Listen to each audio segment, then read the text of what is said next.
एक जमाना था जब मक्का के लोग पत्थरों के बुतों को खुदा मानते थे। कोई लात के आगे झुकता, कोई मनात के सामने दुआएं मांगता और कोई हबल से अपनी मुश्किलें बयान करता। सब अपनी उम्मीदें उन पत्थरों से लगाए बैठे थे। फिर एक दिन मक्का की फिजा में एक नई आवाज गूंजी, ला इलाहा इल्लल्लाह, अल्लाह के सिवा कोई माबूद नहीं। यह आवाज मोहम्मद सल्लल्लाहु अलैहि वसल्लम की थी, वही जिन्हें सब सादिक और अमीन कहा करते थे। यह सुनकर मक्का के लोग चौंक गए। कोई कहने लगा, यह हमारे बाप दादा के दीन को बदल रहा है। कोई बोला, यह तो हमारे बुतों की तौहीन करता है। मगर कुछ दिल ऐसे भी थे जो सोचने लगे, मोहम्मद सल्लल्लाहु अलैहि वसल्लम ने कभी झूठ नहीं बोला।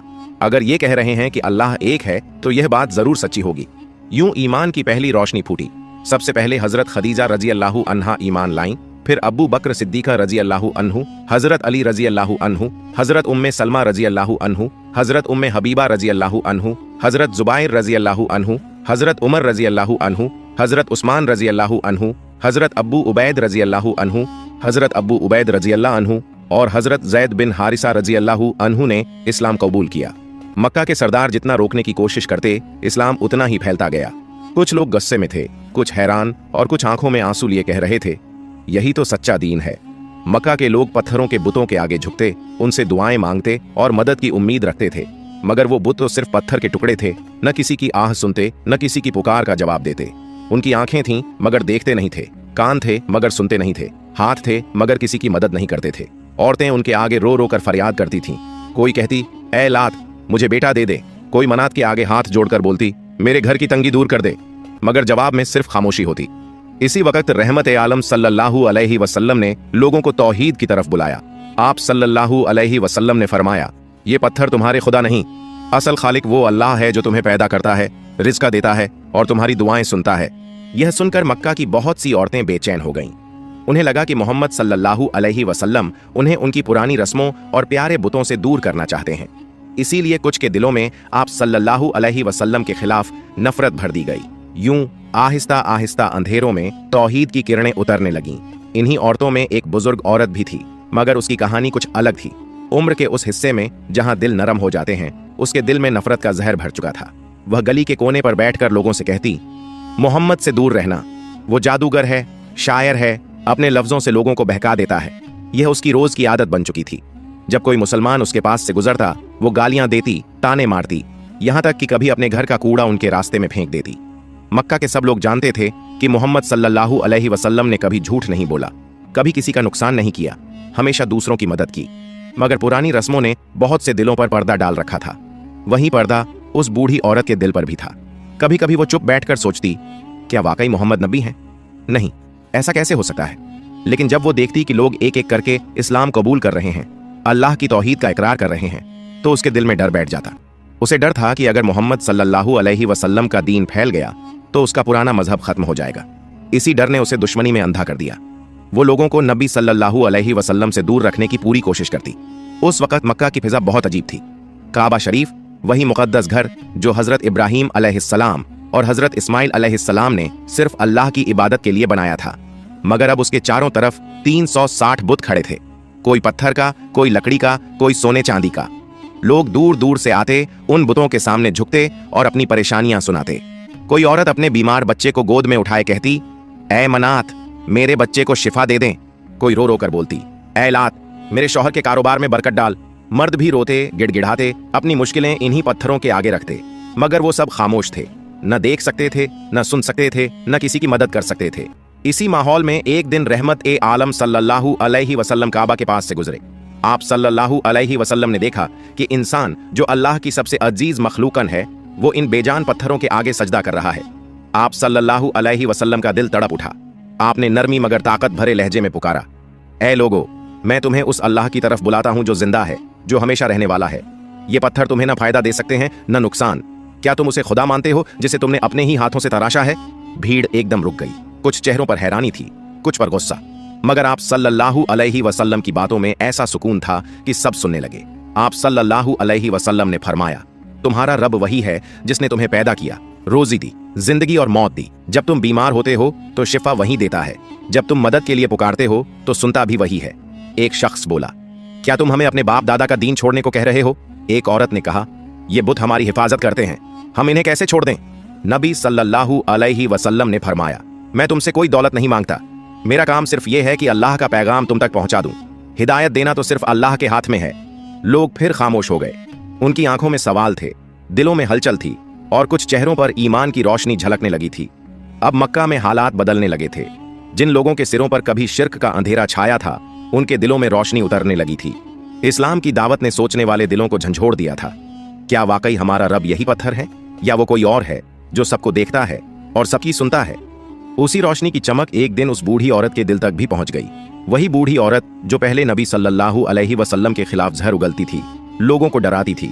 मोहम्मद से दूर रहो, वो जादूगर हैं, वो बहकाते हैं। लेकिन अब वो देख रही थी कि हालात बदल रहे हैं। उसके अपने मोहल्ले में जो लोग कल तक बुतों के सामने झुकते थे, अब सबके सामने कहने लगे, हम मोहम्मद सल्लल्लाहु अलैहि वसल्लम पर ईमान लाए हैं, हम सिर्फ एक अल्लाह को मानते हैं। यह सुनकर बूढ़ी का दिल कांप जाता। उसे याद आया जब उसका बेटा बीमार था तो वो बुत के सामने रोई थी, फरियाद की थी, मगर उसका बच्चा दवा से ठीक हुआ। बुत ने कुछ न किया। यह ख्याल आता तो दिल कमजोर पड़ जाता, मगर वो फौरन खुद से कहती, नहीं, यह मेरे बाप दादाओं का दीन है, यही सच है। लेकिन अब उसके यकीन में दरार पड़ने लगी थी। रात भर करवटें बदलने के बाद आखिर उसने फैसला किया, मैं मक्का छोड़ दूंगी। यहाँ मोहम्मद का असर बढ़ रहा है, लोग मुसलमान हो रहे हैं। अगर मैं रही तो शायद मैं भी बदल जाऊं। सुबह होते ही उसने अपना सामान बांधा, मगर दिल भारी था, आंखों में आंसू थे। उसने दिल में कहा, जाने से पहले मुझे अपने खुदा हबल से बात करनी होगी। वो आहिस्ता आहिस्ता काबा की तरफ चली, जहां हबल का बड़ा बुत रखा था। वो वहां पहुंची, सजदे में गिरी, आंसू बहने लगे। ऐ मेरे हबल, वो रोते हुए बोली, मैंने हमेशा तुझे माना, तुझे पुकारा, मगर अब एक मोहम्मद सल्लल्लाहु अलैहि वसल्लम आया है जो कहता है कि सिर्फ एक खुदा है, ऐसा खुदा जिसकी न कोई तस्वीर है न कोई मूरत, और लोग उसकी बातों पर ईमान ला रहे हैं। ऐ हबल, बता मैं क्या करूं? मैंने सारी उम्र तुझे माना, अब सब तुझे छोड़कर मोहम्मद के खुदा को मानने लगे हैं। वो देर तक बैठी रही, कभी पत्थर की मूर्ति को देखती, कभी अपने दिल पर हाथ रखकर आहें भरती, कहती, ऐ मेरे माबूद, मुझे अकेला मत छोड़ना, मेरी मदद कर। मगर वहां सिर्फ खामोशी थी, ना कोई जवाब, ना कोई हरकत। पत्थर की आंखें बेनूर, जुबान बंद और फैजा सुनसान। आखिर उसने खुद से कहा, नहीं, मैं वही मानूंगी जो अब तक मानती आई हूं। मोहम्मद सल्लल्लाहु अलैहि वसल्लम चाहे कितने ही लोगों को अपने साथ कर लें, मैं अपने खुदा से वफादार रहूंगी। यह कहकर वह उठी, आंसू पोंछे और थके कदमों से अपने घर लौट गई। उस वक्त मक्का सिर्फ एक शहर नहीं था, बल्कि पूरे अरब का धार्मिक और तिजारती केंद्र था। काबा के चारों तरफ 360 बुत रखे थे, हर कबीले का अपना बुत, अपना फख्र। इसीलिए यहाँ के बाजार हमेशा आबाद रहते। सुबह का वक्त था, मस्जिद हरम के पास के मैदान में शोर था। दूर दूर के काफिले ऊंटों, बकरियों और सामान के साथ पहुंच चुके थे। ये सब कुछ उन बुतों के नाम पर होता। लोग समझते जितना चढ़ाओगे उतनी बरकत मिलेगी, मगर अंदर से कुछ दिल अब बदलने लगे थे। एक दुकानदार जो छोटे छोटे बुत और ताबीज बेचता था, अपने दोस्त से बोला, अगर मोहम्मद सल्लल्लाहु अलैहि वसल्लम अपनी बातों में कामयाब हो गए तो हमारा सारा कारोबार खत्म हो जाएगा। लोग अगर कहने लगें कि कोई बुत नहीं है तो ये मूर्ति, ये तेल, ये ताबीज किसको बेचेंगे? उसका दोस्त हंसकर बोला, अरे भाई, लोगों के दिल से बुतों का यकीन कौन निकाल सकता है? ये रस्में पुरानी हैं, मोहम्मद अकेले क्या कर लेंगे? मक्का वाले कभी उनके बहकावे में नहीं आएंगे। दुकानदार ने आहिस्ता कहा, लेकिन कुछ लोग तो वाकई उनकी बातों पर ईमान ला रहे हैं। सुना है उनके दीन में आसानी है, मोहब्बत है। ये सुनते ही दूसरा दुकानदार गुस्से से बोला, चुप रह, अगर मोहम्मद की तारीफ की तो अभी मार दूंगा। पहला दुकानदार डर गया, चुप हो गया और वापस अपने सामान में लग गया। इधर बूढ़ी औरत का हाल अजीब सा था। उसके दिल में तसल्ली थी कि उसने हबल के आगे रो रो कर अपनी बात रख दी है। वो सोचती, अब मेरा खुदा हबल मोहम्मद सल्लल्लाहु अलैहि वसल्लम और उनके साथियों को मिटा देगा, उन पर आसमान से बिजली गिरेगी, उनकी दावत खत्म हो जाएगी। सोचकर उसकी आंखों से आंसू बहने लगे। उसने गठरी पर हाथ रखा और धीरे से कहा, ऐ मेरे हबल, मैं तुझसे जुदाई में जा रही हूं, मगर तू मुझे मत छोड़ना। वो आह भरती, सर झुकाए चौखट पर बैठी थी कि अचानक सामने से एक शख्स गुजरा। उस शख्स के चेहरे पर नूर था, आवाज में नरमी और आंखों में रहमत की झलक। बूढ़ी ने सर उठाया और किस्मत ने उसे उस हस्ती से मिला दिया जिसे वो जाने बगैर बरसों से बुरा कहती आई थी। आंखों में रहमत, चेहरे पर नूर, दिल में सुकून और लबों पर नरमी। ये कोई आम शख्स न था, बल्कि सरवर ए कायनात, इमामुल अंबिया, अहमद ए मुस्तफ़ा सल्लल्लाहु अलैहि वसल्लम खुद जलवा फरमा थे। बूढ़ी ने ऊपर देखा, एक लम्हे के लिए जैसे वक्त ठहर गया। उस रोशन चेहरे को देखकर उसके दिल से बेज़बान निकला, सुभान अल्लाह। फिर फौरन संभल कर बोली, बेटा, मैं मक्का छोड़कर जाना चाहती हूँ, यहाँ अब मेरा जी नहीं लगता। क्या कहूँ, मुझे मोहम्मद और उनके साथियों से दूर जाना है। हजरत मोहम्मद सल्लल्लाहु अलैहि वसल्लम ने नरमी से फरमाया, अगर तुम चाहो तो मैं तुम्हारा सामान उठा लूं। बूढ़ी चौंक कर बोली, तुम मजदूर हो? रहमत ए आलम सल्लल्लाहु अलैहि वसल्लम ने मुस्कुराते हुए कहा, हाँ, मैं तुम्हारी मदद कर दूंगा, तुम्हारा बोझ उठाना ही मेरा काम है। बूढ़ी कुछ लम्हे उन्हें गौर से देखती रही। चेहरे पर सच्चाई की चमक थी, आंखों में नरमी और लहजे में मोहब्बत। वो सोचने लगी, अगर ये मजदूर है तो कितना नेक इंसान है कि बिना कुछ मांगे मेरी मदद करने को तैयार है। उसे क्या मालूम था, जिस शख्स को वो मजदूर समझ रही है वही दुनिया के तमाम बोझ उठाने वाले नबी ए रहमत सल्लल्लाहु अलैहि वसल्लम हैं। नबी करीम सल्लल्लाहु अलैहि वसल्लम ने बिना किसी झिझक के बूढ़ी की गठरी उठाई और अपने सर पर रख ली। बूढ़ी आहिस्ता आहिस्ता चलने लगी। कदमों में थकान थी, मगर साथ चलने वाले के चेहरे पर सुकून और सब्र की रोशनी थी। रास्ता लंबा था, लेकिन हजरत मोहम्मद सल्लल्लाहु अलैहि वसल्लम मोहब्बत से उस बूढ़ी औरत के साथ साथ चलते रहे। वो मंजर कुछ ऐसा था, बूढ़ी बार बार चुपके से मोहम्मद सल्लल्लाहु अलैहि वसल्लम को देखती, दिल में सोचती, कितना हसीन है ये नौजवान, जिसके चेहरे पर सच्चाई चमक रही है और दिल से ऐसी नरमी झलक रही है जो मैंने कभी किसी में नहीं देखी। आखिरकार वो खामोशी न सह सकी। चलते चलते बोली, बेटा तुम बहुत अच्छे इंसान लगते हो, तुम्हारा चेहरा रोशन है और बातों में ऐसा सुकून है कि दिल को राहत मिलती है। मगर सुनो, मैं तुम्हें एक नसीहत देना चाहती हूँ। वो बोली, इस शहर में एक शख्स है, मोहम्मद सल्लल्लाहु अलैहि वसल्लम। वो कहते हैं कि सिर्फ एक खुदा है, जिसकी ना कोई मूरत है ना कोई तस्वीर। तुम ही बताओ बेटा, ऐसा कैसे हो सकता है? मैंने तो अपनी हर तकलीफ में हबल को पुकारा है, वही मेरा सहारा है। तुम्हें पता है बेटा, अब तो लोग मोहम्मद सल्लल्लाहु अलैहि वसल्लम की बातों में आने लगे हैं। हमारे बुतों को छोड़कर किसी नजर ना आने वाले खुदा को मान रहे हैं। ये सब देखकर मेरा दिल डरने लगा है। नबी ए करीम सल्लल्लाहु अलैहि वसल्लम खामोशी से बूढ़ी की बात सुनते रहे। उनके लब्बों पर मुस्कुराहट थी। कुछ देर बाद आपने नरमी से फरमाया, अम्मा अगर मैं तुमसे एक बात पूछूं तो बुरा तो नहीं मानोगी? बूढ़ी ने सर हिलाया। नहीं बेटा, पूछो क्या कहना चाहते हो? आप सल्लल्लाहु अलैहि वसल्लम ने आहिस्ता से कहा, जब तुम हबल से कुछ मांगती हो, कभी देखा कि उसने तुम्हारी बात का जवाब दिया हो? कभी सुना कि उसने तुम्हारे आंसू पोंछे हो? बूढ़ी चौंक गई, उसके होंठ लरजने लगे, वो कुछ बोल न सकी। नबी ए रहमत सल्लल्लाहु अलैहि वसल्लम ने बात जारी रखी, अम्मा तुम्हारा रब वो नहीं जो पत्थर का है, बल्कि वो है जिसने तुम्हें पैदा किया, जो तुम्हें रोजी देता है, जो तुम्हारी पुकार सुनता है। चाहे तुम कितनी ही अकेली क्यों ना हो, वही तुम्हें देखता है, वही तुमसे मोहब्बत करता है। बूढ़ी औरत हैरत से बोली, बेटा तुम्हारी बातों में एक अजीब सी सच्चाई है। ऐसा लगता है जैसे दिल किसी बोझ से आजाद हो रहा हो, मगर फिर भी मुझे डर लगता है कि अगर मैंने हबल को छोड़ दिया तो लोग क्या कहेंगे।